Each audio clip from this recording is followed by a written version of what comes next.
KJRH TV 2, Tulsa. The following program was recorded earlier for rebroadcast at this time. Live from Tulsa's news leader, this is News Center 2 Nightcast.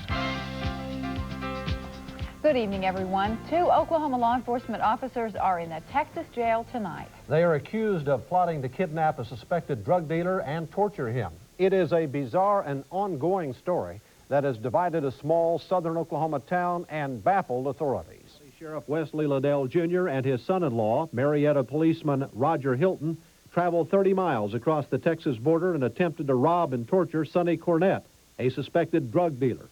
Cornett lives in this Gainesville, Texas mobile home. The plan was never carried out because an informant in the Marietta Police Department tape-recorded meetings with Sheriff Liddell and turned the tapes over to the FBI. Most of this southern Oklahoma community supports the sheriff. At least 100 of them caravanned to Texas last week to pack a courtroom during the bail hearing. Residents say they don't condone the alleged torture plan, but they do want their drug laws enforced.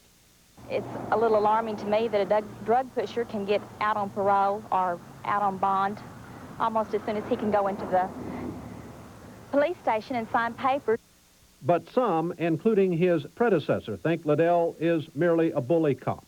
If he had gathered enough evidence to warrant an investigation of any kind, he should have turned it over to the proper authorities. Sheriff Liddell's defense attorney claims the sheriff was only running a check for security leaks to drug dealers, which have plagued the Marietta Police Department. Because of that, I think he may have intentionally misled the informant as to exactly what his intentions were. It may be months before the true motivations of the law officers are learned. Until then, they'll be behind bars themselves in Sherman, Texas. The suspected drug dealer is still free and is not talking. 5 people were injured when a plane made an emergency landing this afternoon on the Indian Nation's Turnpike. 2 cars were also involved in the accident, and the plane hit a power line while trying to land. The pilot of the plane and 4 people traveling in the cars were hurt. The most serious injury was to a 56-year-old woman. She remains in stable condition tonight at a Tulsa hospital.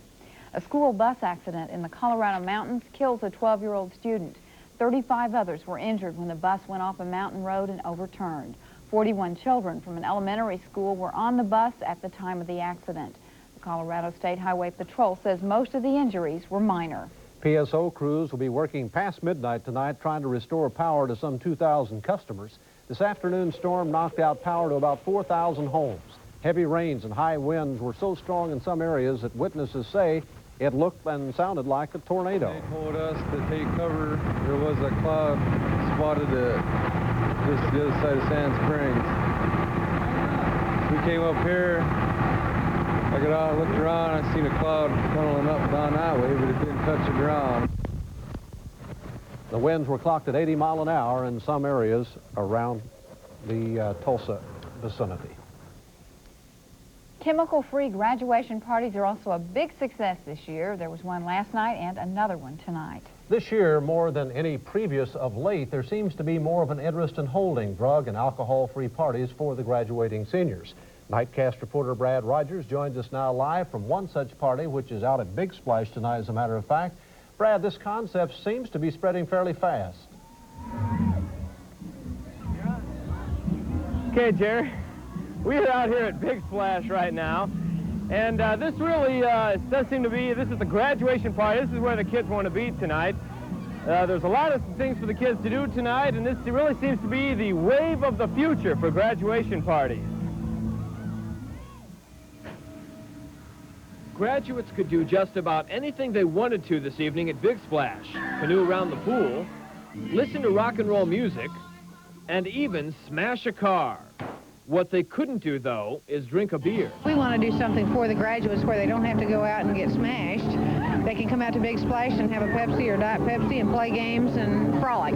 Graduation night typically means all-night drinking parties, but the graduating seniors here were looking for something else to do. We were just sitting around at home trying to think of something to do, heard about this, heard it was going to be fun, so we thought we'd come out and see what it was like. Well, at a cake party, all you do is just watch people stumble around and get drunk and everything. But here, you know, you can actually have a decent conversation, have fun too, and remember what you're doing the next day. And For the seniors who want to drink tonight, convenience stores and liquor stores are on the lookout for those who are underage. Gerald Catterlin posts a sign warning those under 21 not to come in. But this time of year, more teens try to buy liquor anyway. Basically, they come in here and buy their liquor, and when we ask for an ID, they just say they don't have one or they didn't bring one with them, and they expect to be sold to. Catterlin only accepts valid driver's licenses, and those without proper identification always get the same response. We basically just ask them to leave.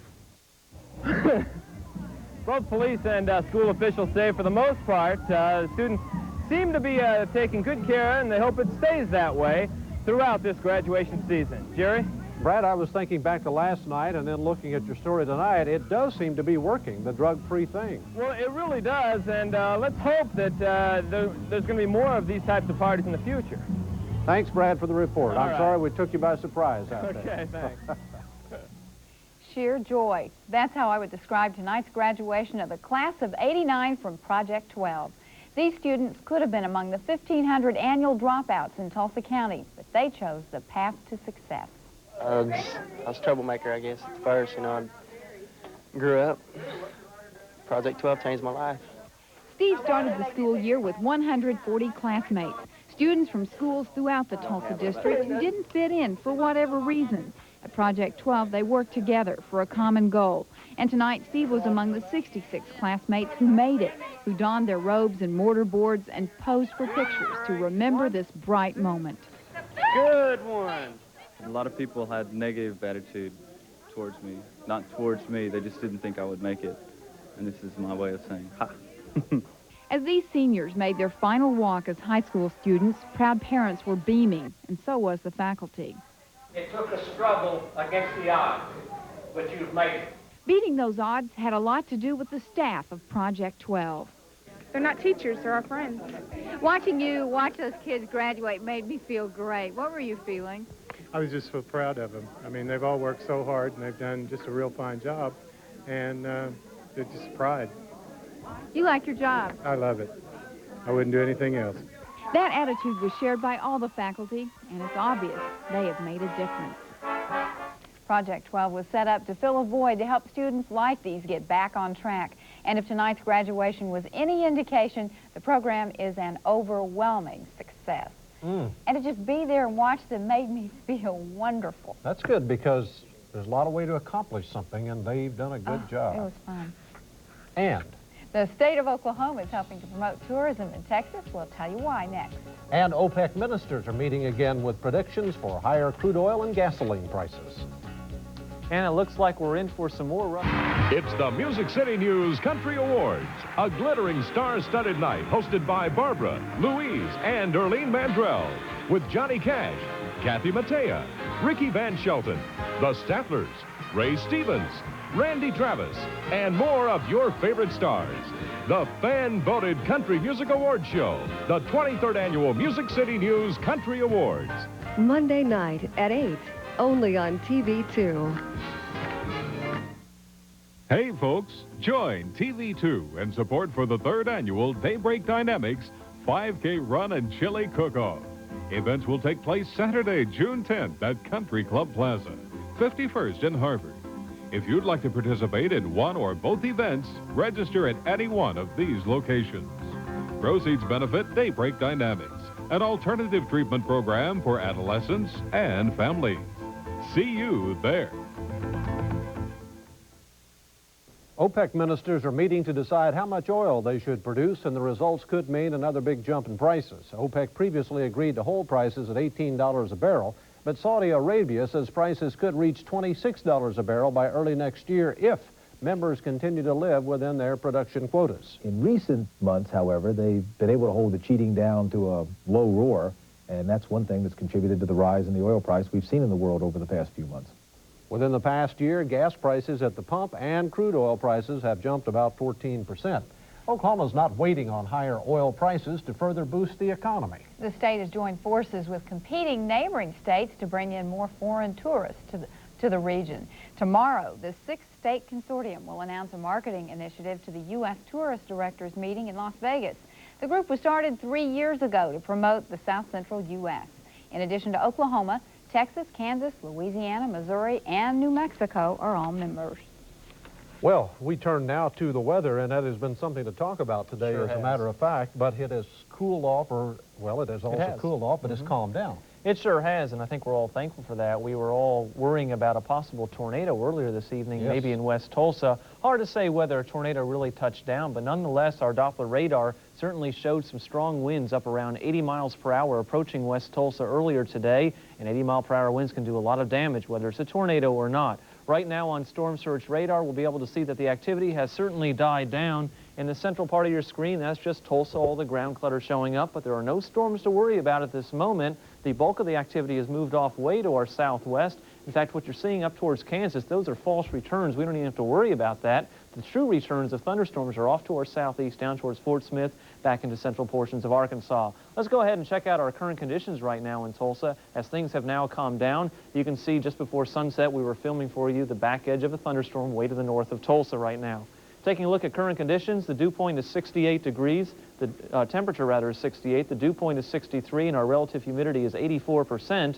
Winds currently are east at 9, and the barometer's holding steady at 29.96 inches. Across the area, temperatures right now shape up like this: 73 coming in at Ponca City, 78 at Enid, a little bit mild down across southwest Oklahoma, where it's generally in the low to mid-70s, and the warm spot on the map over at Hot Springs, where it's 80 degrees. Meanwhile, rain-cooled air has occurred over towards Fayetteville, where we're looking at 67. Let's go ahead and summarize the storm activity of earlier this evening. Most of the storm activity was up in northeast Oklahoma. We'll zoom in on this activity for you, where you see the bright yellow shading across southern Osage County, poking back into Tulsa County and back towards northern Creek County. That's where winds occurred of 70 to 80 miles per hour. Now, as the storm came out of southern Osage County, it weakened just a little bit, so this orange area had winds of 60 to 70 miles per hour. That would include all the way down towards Tahlequah. Then all these H's are where at least golf ball size hail fell, so it was quite a severe afternoon and evening across the area. Thankfully, things have calmed down, but by tomorrow, it may churn up once again. Here's a satellite shot taken, about an hour before sunset tonight. The reason I'm showing you this is just before sunset, you could really make out well all the thunderstorms lined up across West Texas, poking back into Oklahoma. What's going on is we have low pressure that's now sitting out across the panhandle, a dry line extruding southward, and a warm front back across Kansas. This air is very unstable across Oklahoma. Looks like it's going to remain the same way for the next couple of days. So Saturday and Sunday, we will see the potential again for more strong to possibly severe storms across the area. Right now, there are a couple of severe thunderstorm watches out for much of Kansas, back up towards Omaha and portions of West Texas. I think for tonight, though, Oklahoma is in good shape. But for tomorrow, the dry line and the low will be coming a little bit closer. That's going to destabilize the atmosphere, and we can count on more strong to severe thunderstorms starting later on tomorrow. Here's my forecast now, putting it all together. Tonight, just some scattered thunderstorms, nothing to worry about, though. A mild evening with south winds at 10 to 15 miles per hour. In fact, those south winds are going to start to push the temperatures back up a little bit. Our overnight lows forecasted for tonight will include 71 in Tulsa, 69 in Ponca City, the same out at Stillwater, and down towards McAllister,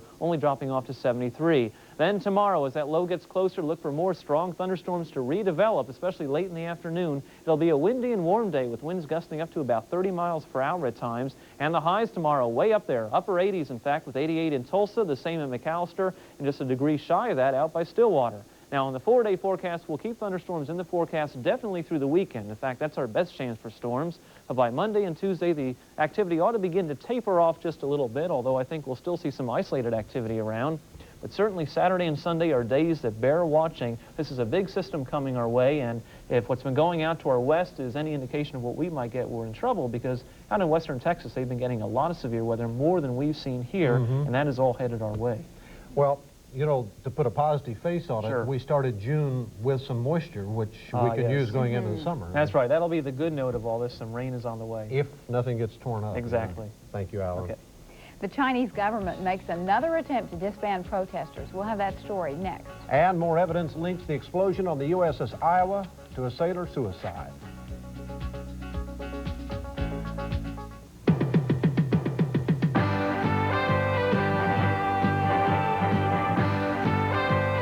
Let's go to the races.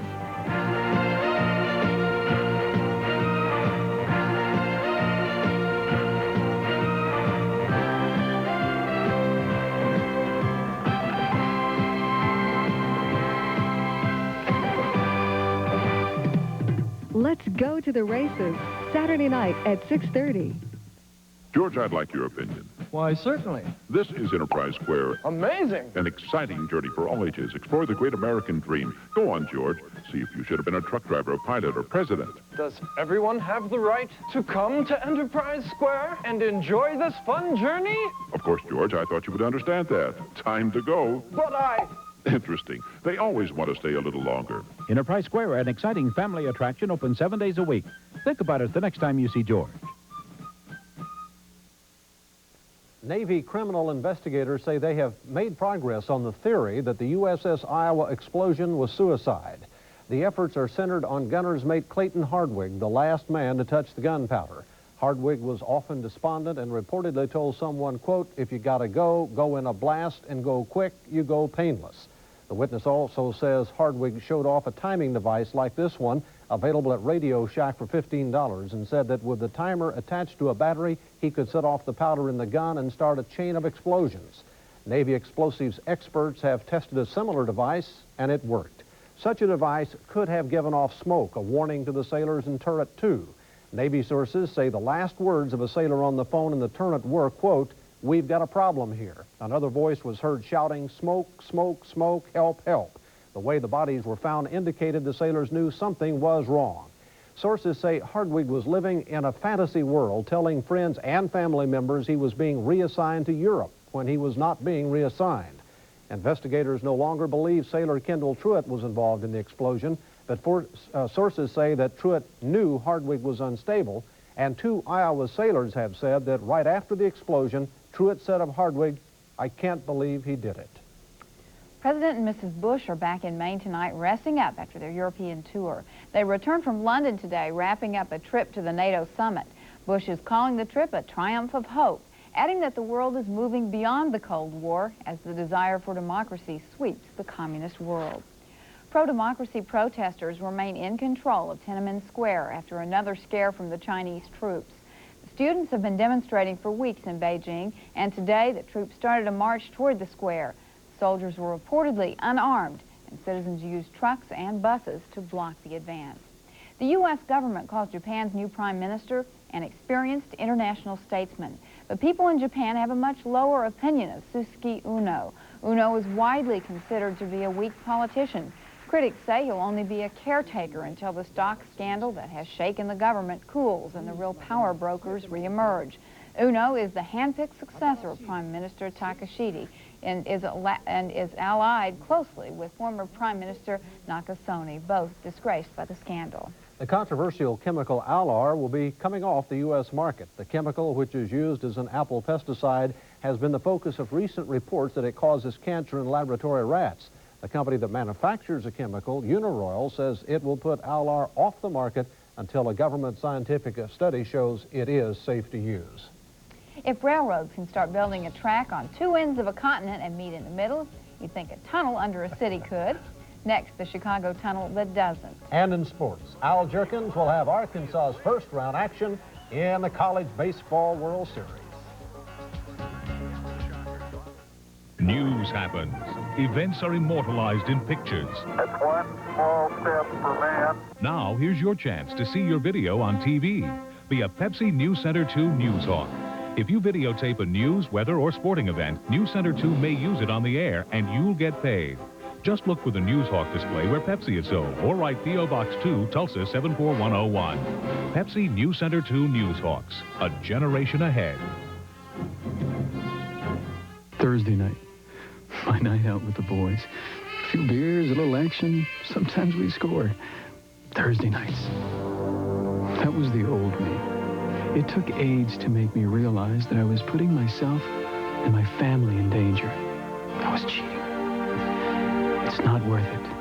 I love my family, and I'm not bringing AIDS home.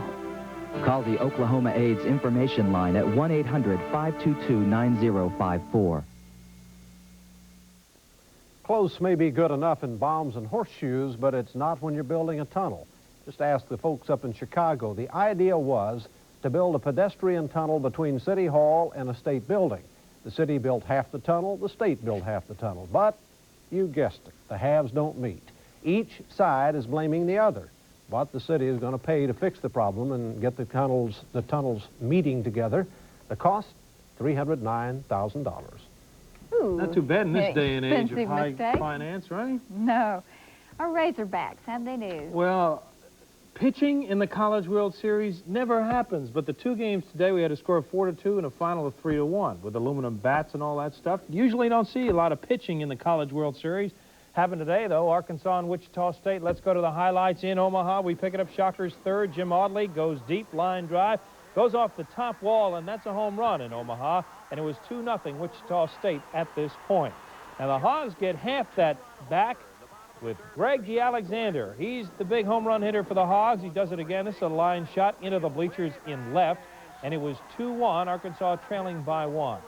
But the Razorbacks fell into trouble here in the bottom of the 7th inning with a runner at first and third. Wild pitch gets by, run scores, and it was 3-1 Wichita State. That turned out to be the final score, but Arkansas gave it a try here in the top of the 9th. Tony Gilmore, who's from Tulsa, hits this fly to right. The outfielder misjudges it, ball drops, and Gilmore has 2 bases out of it. But the Shockers got out of the inning. Newland, their top reliever, comes in and strikes out the final batter to end the ball game. As we go to the board, you see Wichita State wins it 3-1. Arkansas not out, though. Of course, you know, it's a double elimination tournament, and the Hogs will play in the loser's bracket against North Carolina on Sunday. Now in the majors, what a game for Cincinnati's Eric Davis. He hit for the cycle, the first Cincinnati Red to do so in 30 years, 6 RBIs, a single, double, triple, home run, and the Cincinnati Reds win. The Cards and Cubs, with Andre Dawson about ready to come off the disabled list, but he had to watch tonight. His Cubs are beating the Cardinals. Sean Dunston with the opposite field triple down the right field line. 1 run will score, and Dunston will go to third. He later scored on a single by DeCenzo, and then DeCenzo at third will try to steal home. Here's the pitch. Here's the tag by Pena. Did he beat it? No, says the ump. Out of there. Now watch this play by Ozzie Smith. He seems to do it every time we show the highlights. Here he does it again, gets the force at second to Oquendo, but the Cardinals are losing. And the Orioles win again. Cal Ripken Jr. with the single or the double down the left field line. A run scored. The Orioles win it. Now let's check out the scores as we go to the board. Chicago leads at 3-0 over St. Louis. Astros beat the Dodgers 1-0. The Mets over Pittsburgh in extra innings. San Francisco by 3 over Atlanta. There you see the Cincinnati final. And Montreal, Philadelphia tied at 1 in the 9th. In the American League, Toronto over Boston 7-2. The Birds beat Detroit 4-1. Minnesota shutting out Chicago 4-0 in the 7th. The Yankees lead Milwaukee 3-2 in the 8th. The Royals and Rangers are playing out on the coast tonight. Now, tomorrow morning, starting at 8, the Tulsa County Bowhunters field range will be a busy sight. It takes steadiness, a good feel, a decent eye, and patience. And you can learn. It's easy, and it has a lot to do with the person who does it. Some people can come out and pick up a bow, and they fight it, they work, and they do everything they can, and then all of a sudden it just hits them. That's why the Tulsa County Bowhunters Association will be conducting a clinic for beginners and experts, too, at their range off 81st and Sand Springs.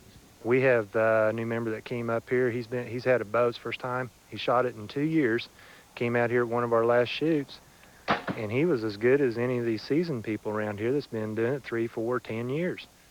The equipment can range from the simplest to something out of Star Wars, and it's a bit of a controversy in the sport right now. There's a lot of discussion being brought up on whether the high-tech equipment is really belongs within this realm of bow hunting and stuff, which a lot of us at bow hunt out here, and particularly this club and this facility, we don't discriminate between any of it. But once you get the right bow and the proper instruction, these guys say you'll be hooked. Well, it's I have a constant urge just to beat that target. And the seminar tomorrow can help you get started. And soon you'll be right on target, too. Okay, and the seminar will be from 8 a.m. to 3 p.m. tomorrow for beginners and experts, of course. Tulsa County Field Range, that's in Sand Springs off of 81st. Mike Tyson will fight Carl the Truth Williams sometime in July. Tyson also wants to fight offensive guard Tony Mandarich, who was drafted by the Green Bay Packers. Mandarich wants $10 million. Of course, Tyson will get that much if it happens, but his promoter, Don King, isn't too crazy about it. One other note, NEO, well, there you see the NBA score. Currently, Detroit over Chicago 90-84 with about 5 minutes remaining in that contest. We'll have highlights of that ball game for you tomorrow night at 5 o'clock. And O'Dale Apollo, he's about to... Well, they're is just he getting underway? started, as a matter of fact. Sheridan Dale Apollo, Kensington. right. Okay. Hope he does well.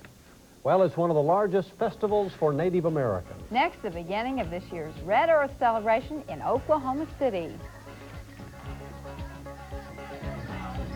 Who's news? What's up? When it happens. Where it's going. Why it's hot. See it now, USA Today on TV, and see it from a different angle. USA Today on TV, weeknights at 6:30. Tight body lock.